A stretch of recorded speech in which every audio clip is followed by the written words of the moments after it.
Good morning. This is Brant. We've got Zodiac and Elvis here. My coming 3-year-old, 2.5-year-old colt, learning the ropes, and old Elvie. Old Elvie's only a 6-year-old, by the way.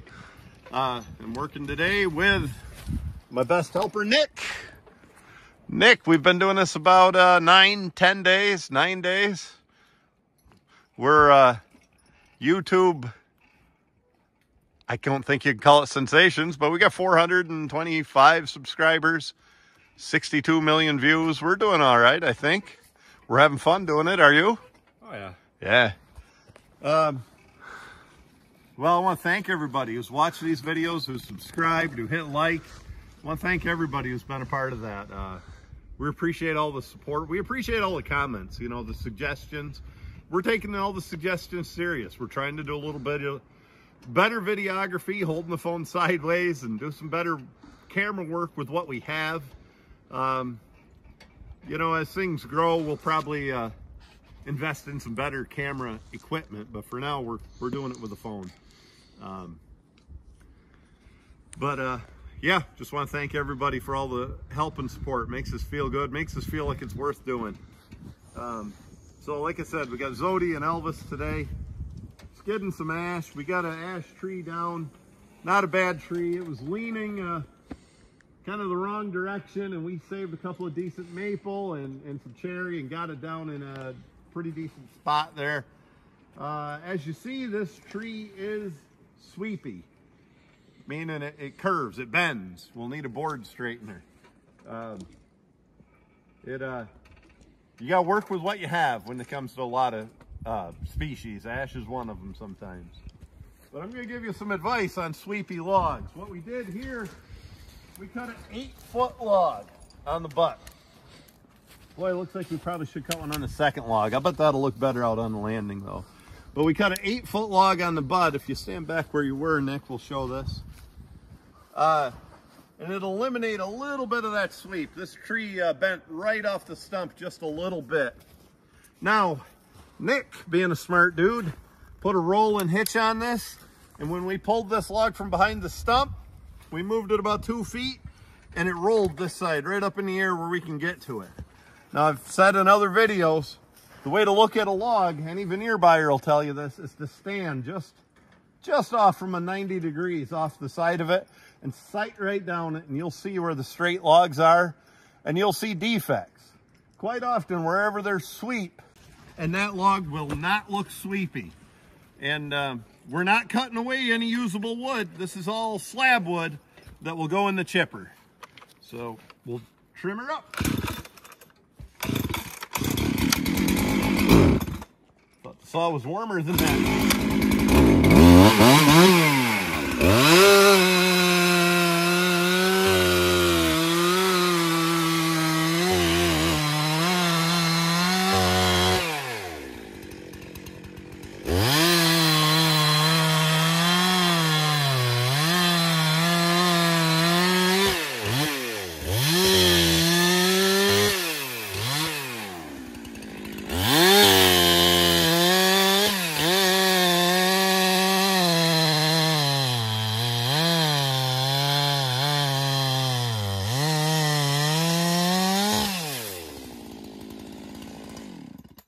How's that show up, Nick? I think it showed up pretty fine. I think it did what it's supposed to. You know what we should have done, actually? I should have left a little of this right on there, on the other side, and that would have really made it look better. But my log buyer's a smart dude. He knows what's up. So we trimmed this side good, and that looks a lot straighter than it did. But just what we deal with here in the Great North Woods. Well, I'm going to give you the tip of the day right now. Maybe we'll edit this part out and try to make a short out of this. Tip of the day. You see Nick and I are doing this right now. We got a 2-year-old in. Show the little boy. He's an absolute dork. He's a good boy, but he's so silly. I let him get away with stuff like that. I normally don't. But when you're working with a young horse, it's not a bad idea with any horse. Have these lines where you can get them. Nick and I are both right here, one step away from these lines. If those guys started to take off or move or or do anything. We got these lines, and I'm stopping horses if needed. So there's your tip of the day. Let's ahead a little and get a little better hitch with these horses. Get a little, maybe a little closer to the end of the log, get it lifted a little. I might or might not take a second tree with this one. It's against my better judgment, but I do a damn lot of things that are against my better judgment. So something anybody should know in practice, get on the right side of the log. I'm sure we all know this, but whoa, we don't always do it. Elvie's ready to pull. He says, I'm sick of this YouTube stuff. The log's gonna head that direction. So I wanna stand on the outside of it. I don't wanna stand in there, and when I get up by Elvis's butt, I don't wanna get stuck between the log and that cherry tree. And the other beauty of me driving here is you always wanna stand behind your slower horse. And young Zodiac's just a boy. He's not as fast as Elvis, so he'll give me a chance. Whoa, whoa, whoa. Ah, that worked well. Ah. Ah. Woo, woo. Good boys. Bye. Woo. So here we go. We're going to move this choker. Back. Back. Whoa. Back. Whoa. Damn, I keep getting more. There, that's a pretty good lift. I don't know if we're going to try to get two or just stick with this. Whoa.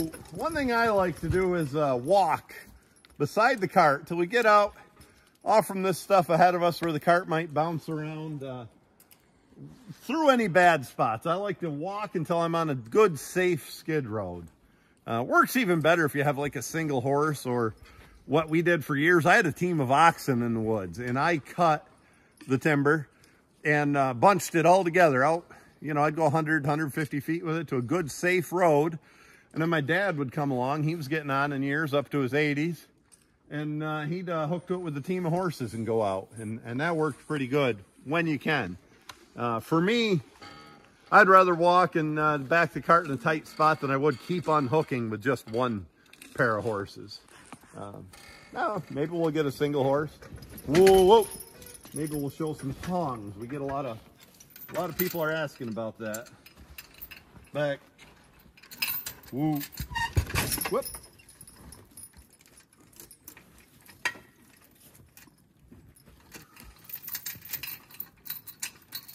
Back. Woo.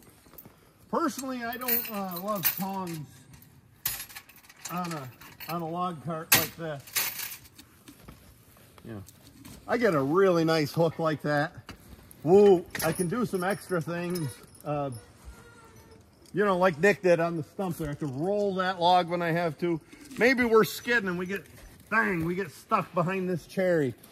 We can roll that choker, put a roll on it, hook that hook down here at 3 o'clock or something, roll it up and right past that cherry. We can do little tricks like that without tongs. And I know what you're thinking, you're right. A pair of tongs with the shape, the V shape, sometimes will slide right past that tree.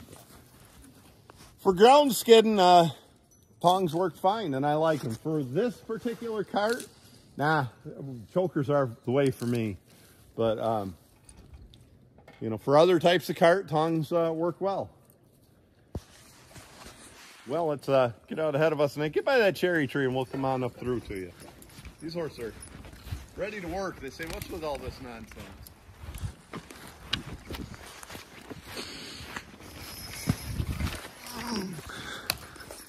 Whoa, whoa. Bring her on back. I want to show a point here. Get on LB's side. So here I am standing. Of course, you know, here's another point. I love long lines, relatively long lines in the woods. I like a one-piece line so they don't get hooked, or I mean a, you know, long, old-fashioned. I don't want them sewn together like a lot of guys do. A lot of guys use short lines sewn together, then they just grab it and yank and loose line, and I don't want that. I want a pair of lines and I want them separate. I want individual lines. But anyway, the long lines get me back here safer. Show that cherry tree. Now you remember I said I want to be on this upper side so I don't get pinched between this log and that cherry tree. That's just what would have happened. You can see the tracks, this whole log went through there. So you got to judge that ahead of time and be on the safer side. If you get down near that cherry log, we'll pull this dude ahead and watch us some horses skid.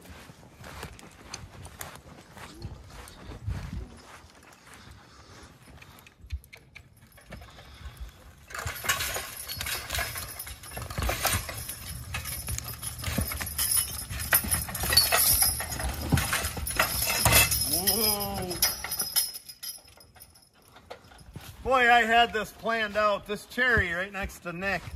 I fell that so we could go by with this ash. On the way by, grab that cherry and haul a decent hitch down the hill all at once. I don't think we're gonna push our luck. It's not hard pulling. I think the horses can pull it easy enough. I know they can. The issue is pushing them down the hill. You know what, we're gonna do it. I'm sitting here, oh, Nick just had that look on his face like, you're a damn fool, Dad. No wonder we're getting predicaments. I think we can do it fine. We got a little snow on the ground. It shouldn't quite be as slippery as it was. We're here to make money, and the more timber we get on the landing, the better. It's not hard pulling. Wouldn't hurt this colt to learn how to pull anyway. So here's what I'm gonna do. G. Whoa. Now, normally I'd have Nick hold this team, or if I had my good team together, I wouldn't have to worry. But I'm just going to tie them around a tree for a minute.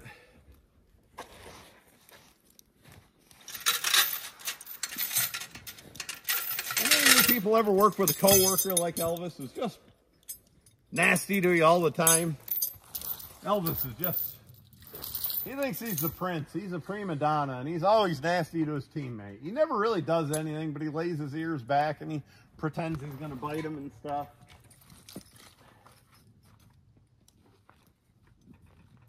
If you've never worked with a coworker like that, that's a butthead to you all the time, I guarantee one thing.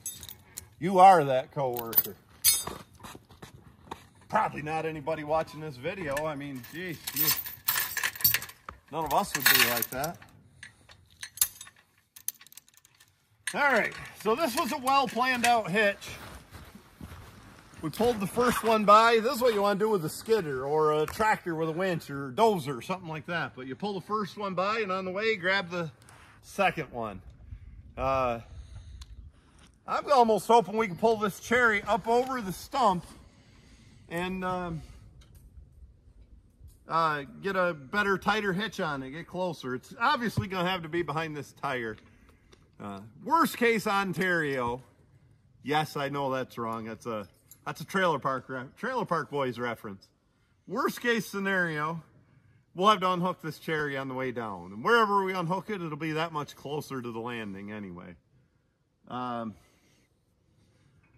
I guess that's what we'll try. We'll get the lines and see what we can do. So now, I want to be on your side. Whoa, good boy, Els.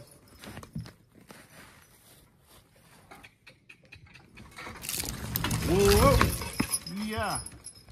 Something isn't just perfect. Ha, woo. Back, can you? Back. Woo. Boy, I don't like something. Something's really binding. Well, we knew this was going to be a bad idea. Whoa. Back. Woo. I give it a little slack I've got here. Ha. Woo. Back. I was really setting there. Boy, they're sitting in the britchins for me. I was really planning that hitch out to only pull one log. That's why I put the choker so far back. So much weight up there underneath the arch. Woo. Back.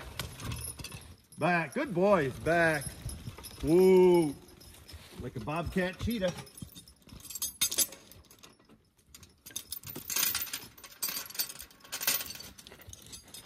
Gonna try this. Back, back, whoa, whoa.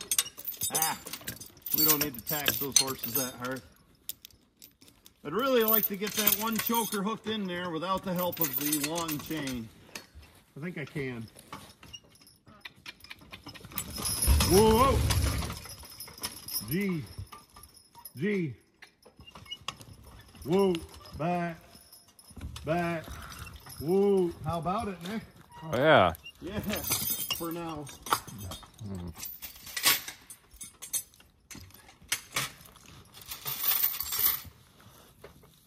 Well, get in front of us. Maybe start a new segment. Get in front of us and we'll go from there.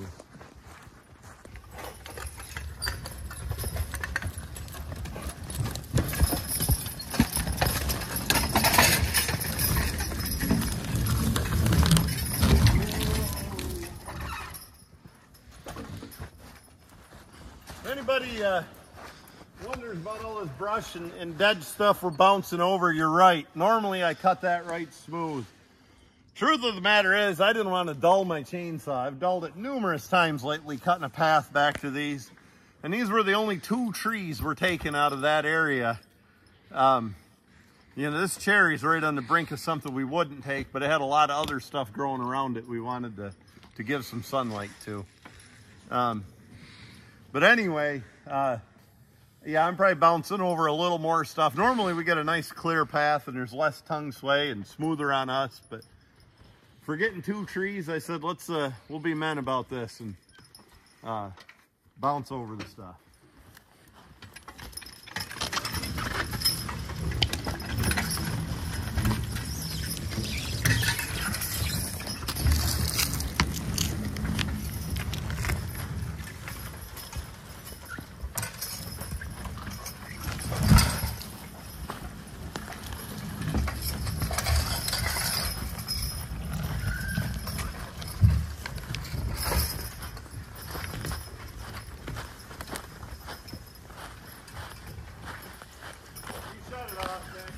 Okay.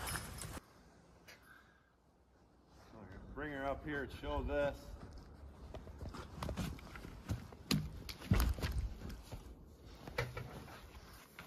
Well, if there's one thing I know, especially from looking at the comments people leave on these videos, none of you guys are fools. You know what's up, and I owe it to you to show you the good and the bad. As we thought, it was probably going to be a bad idea to hitch to this cherry and take 2. We got plenty of power, we don't have enough arch for it. Gosh, if we had Andy Herzog's arch with the wider wheels, would have worked better. But now we got this. And I could unhook, but I think I'm going to take her down the hill like that. It's got this wheel locked right up. And I almost like that because this hill's steep and it's a little slippery. And it's going to help those horses hold back going downhill. And if it gets any worse, I'm going to unhook. But I really want to watch this and make sure this doesn't come up and hit me in the legs and smash another ankle or something. But this might work for us, and it might not. But we're going to try it anyway. But I owe it to you to show you when things go wrong as well as when things go right. So here you are, looking at our screw-ups. Good enough. Put her away. Hey, we're going down the hill with it. You know what I've found here the last week or two going down this slippery hill? Let the horses walk a little instead of sitting in the britching so hard. Let them walk a little faster and they don't have to push so much. There you are. We got her wheel chocked. We got her sliding. I don't know how that's going to work when we get to level ground, but here we are going down the steep hill and the horses aren't being pushed too bad, so we got a decent hitch of timber coming so far. We'll see if maybe we can tip this cart over or something when we get to our spot where we got to turn. What do you think, Nick? Whoa, look at those eyes. That's it.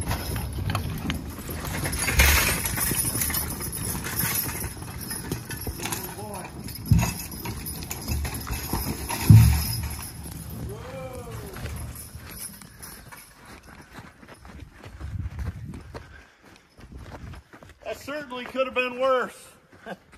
We went around the corner, we didn't tip the cart, the log went back in place, and we don't have any more steep, slippery hills to go down. I do want you to notice something as that team come up this steepest part there and we're pulling. I ran my mouth. Always gets me in trouble. And, you know, I think I'd win a few more horse pulls if I kept my mouth shut. But right there, they were coming up the hill. They were pulling good, and that young colt was pulling good. And I said, good boys. And as soon as I said that, you saw it, not so much the colt, but Elvis slowed right down. And I had to chirp, and then he knew what I was talking about, and he got right back in pulling mode. But as soon as I said a word, he was going to stop. My advice is when your horses are pulling and going good, you don't need to tell them good boys or here or get up or yell. Keep your mouth shut. You play that video back, what I just did right there, and you watch. As soon as I said good boys, Elvis come right off it for a minute. And if I wouldn't have said anything, he'd have kept pulling. And let that be a lesson. As long as they're doing good, just let them do good. Don't over talk to the horses, just like I tend to do.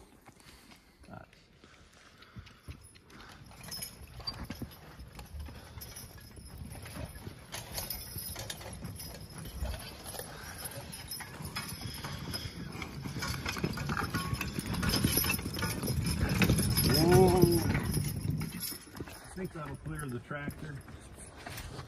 Well, what we got here is a failure to communicate. Now, what we have here is one of the downfalls of a D-ring harness. Come around here, Nick. So we get something wedged against the uprights of this arch, which, you know, it was a poor hitch from the start. We've talked about it 100 times.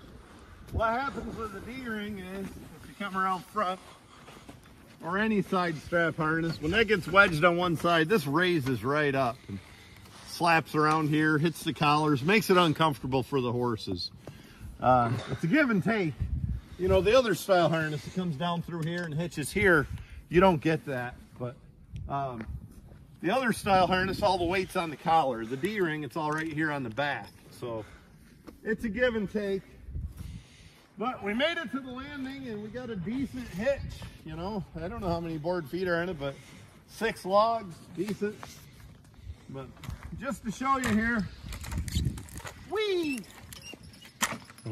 had this ash all set up for a 1-log hitch. And we had it nice. We had it lifted. We had the chain back a little ways, so some of the extra weight is in front of that axle being carried by the cart. And at the last minute, we decided to, I, and Nick was against it, decided to hook this cherry behind it. If I was going to try this for a 2-log hitch, first thing I would have done, I'd have hooked a little further out on the end of this ash. And then I'd have hooked over here in the right-hand choker slot. And the left one in the other slot. And then we might have fit them. We'd have definitely fit them behind the tires and probably not between the bars of that. But, well, we're going to see if this chainsaw is dull or sharp. What's your guess, Nick? No, I wouldn't be too sure. I wouldn't either. We've been cutting into gravel. Let's see.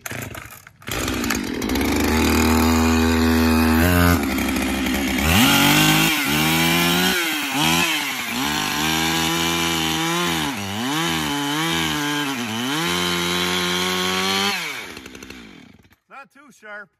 I will say this about a 390 Husky. It's been below 0 here overnight, and this is the first time we've run this today. Maybe it's about 10 degrees now, but that's the second pull that chainsaw started on. And this is a 2006 model, so Husky got it right. Husky's always made a good 90cc saw. That 288 Light was a good model too, and these 390s. And I always liked the Husky model about that size.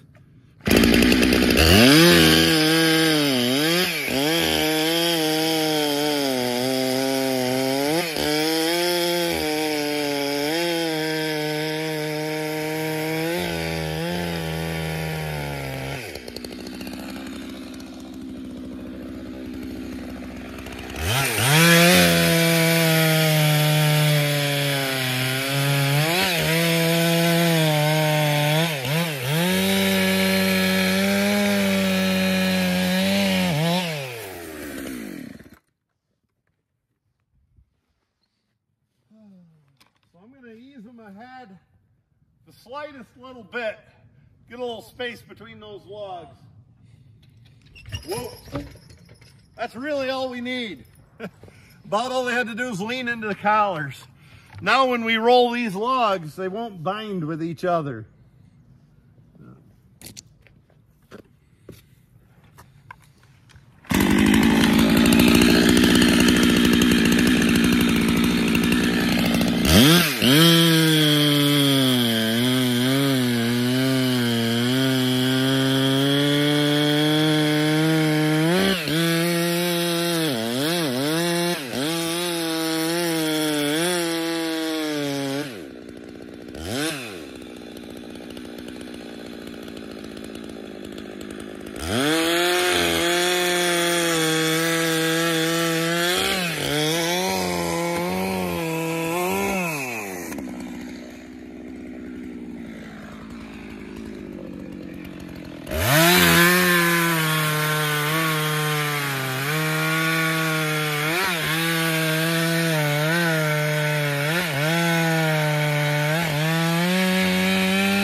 I shook my fist a little bit because that young boy there is leaning, not leaning in the collar like he should. The log actually moved back a little, which I don't tolerate. I want him leaning forward in the collar, not backward. That's why he's here, so he learns. Again, especially on the butt logs, pull them ahead just a little. Give yourself a little space. Whoa, whoa. Yeah, maybe a little more. Whoa. There you go. Whoa. So we got her done. We're going to drop the hitch.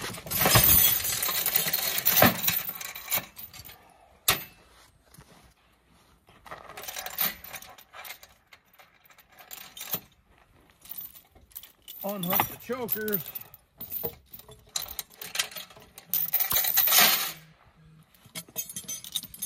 Now, I could be a damn fool about this and give myself a hernia trying to pull that out. Whoa. Or I could hook it in the slot, step the team ahead, and let the horses do the work. Boys, ha. Giddy up, ha. Whoa. Ha, do you understand? Whoa. Whoa. There we go. Whoa. Remember, keeping the lines handy. Yes, I give them a little yank on the mouth right there. I normally don't, but they know better than to take those 3 extra steps. Here's another little piece of advice. Turn your teams, face them back into the woods. Face them away from home while you're working. Whoa, you'll find they're a lot more trustworthy. That's home, that direction. That's the woods to go get more logs. They're not stupid, they know what's up. They're not in a very big hurry to go back and get more logs, but they are in a bit of a hurry to go home. So, well, decent hitch anyway. And here's that sweepy log. Sight down the other end of it. We kind of made it look straight by cutting an 8 by some good trimming.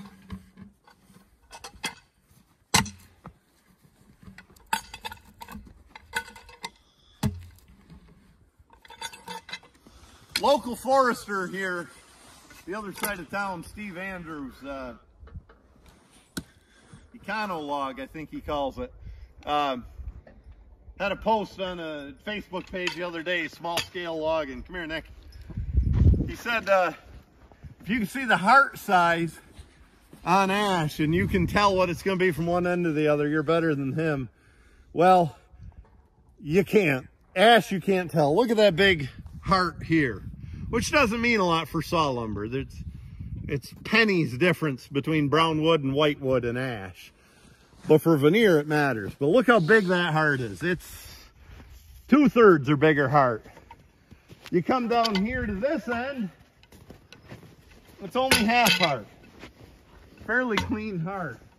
Now watch this second log. you see, you just saw it, it's half heart. Look up here on it. It's a small heart.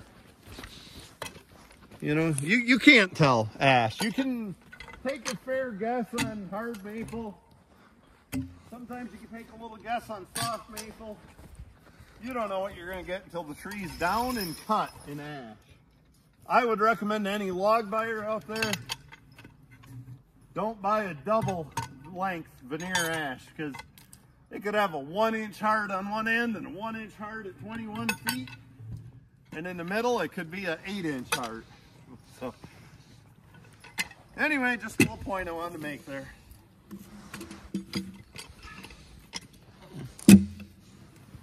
Nick, don't you have better things to do on a Sunday than hang out on a cold day holding the camera for me, rolling logs? Don't you got some cutie that wants to go cuddle or something?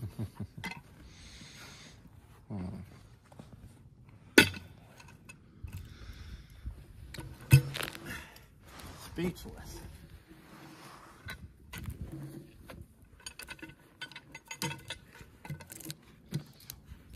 Well, you can either do some extra messing around now and roll these logs by hand, or if you got a machine, even better. We're standing right next to a machine, by the way, but it's not mine. Or you can mess around later. First thing you're going to have is your landing full. No room to put logs. Elvis, could you quit?